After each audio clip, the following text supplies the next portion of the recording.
Neuro pulmo and centre for surgical excellence Sai Deepa multi speciality hospital Chandanagar Hyderabad.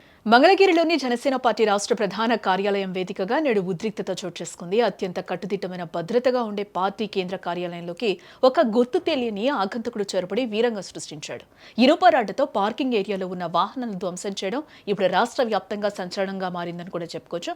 అసలు ఇంత భద్రత మధ్య ఆ వ్యక్తి లోపలికి ఎలా వెళ్ళగలిగాడు?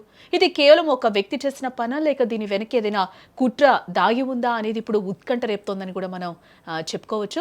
మంగళగిరి జనసేన ఆఫీస్ ప్రాంగణంలోకి ఒక్కసారిగా దూసుకొచ్చిన నిందితుడు తన వెంట తెచ్చుకున్న రాడ్డుతో అక్కడ పార్క్ చేసి ఉన్న 2 కార్ల అద్దాలను కూడా అతి కిరాతకంగా పగలగొట్టినట్లుగా మనకు తెలుస్తుంది.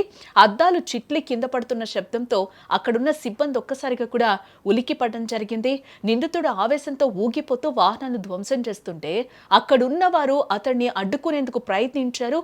చివరకు సెక్యూరిటీ సిబ్బంది మరియు పార్టీ కార్యకర్తలు అతన్ని పట్టుకుని పోలీసులకైతే సమాచారం అందించారు. ఎట్టకేలకు ఈ ఘటనకు పాల్పడిన వ్యక్తిని శ్రీకాకుళం జిల్లా ఇచ్చాపురం నియోజకవర్గానికి చెందిన నారద నీలాద్రిగా పోలీసులు అయితే ప్రాథమికంగా గుర్తించడం జరిగింది. సుదూర ప్రాంతం నుంచి మంగళగిరికి చేరుకున్న ఇతను నేరుగా పార్టీ ఆఫీస్ ని లక్ష్యంగా చేసుకోవడం వెనుక బలమైన కారణాలు ఉండొచ్చని కూడా ఇప్పుడు అనుమానిస్తూ ఉన్నారు అందరూ కూడా. ప్రస్తుతం నిందితుడిని పోలీసులు అదుపులోకి తీసుకుని మంగళగిరి పట్టణ పోలీస్ స్టేషన్ కి అయితే తరలించడం జరిగింది. అతడి మానసిక స్థితి ఎలా ఉంది, గతంలో ఇతనిపై ఏవైనా కేసులు ఉన్నాయా అనే కోణంలో పోలీసులు అయితే కూపీలాగుతున్నట్లుగా అయితే మనకి ఇన్ఫర్మేషన్ అయితే వస్తూ ఉంది. ఈ ఘటన తీవ్రతను దృష్టిలో ఉంచుకుని పోలీసు యంత్రాంగం ఒక్కసారిగా అప్రమత్తమైంది.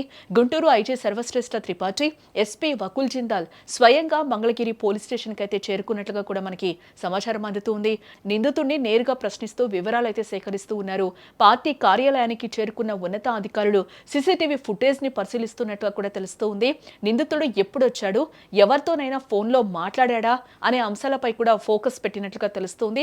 దీని వెనక ఏమైనా రాజకీయ శక్తుల హస్తం ఉందా అన్నది కూడా ఇప్పుడు సస్పెన్స్ గా మారిందని కూడా మనం చెప్పుకోవచ్చు. అయితే ఈ ఘటన మంగళగిరి కార్యాలయం వద్ద ఉన్న భద్రతా వైఫల్యాలను ఎత్తి చూపుతోందని కూడా మనం క్లియర్ గా చెప్పుకోవచ్చు. గేటు వద్ద ఇంతమంది సిబ్బంది ఉండగా ఒక వ్యక్తి ఆయుధంతో లోపలికి రావడం ఎలా సాధ్యమైంది అనేది కూడా అందరికీ కూడా ఎదురవుతున్న ప్రశ్నగా ఇది మనం చూడొచ్చు.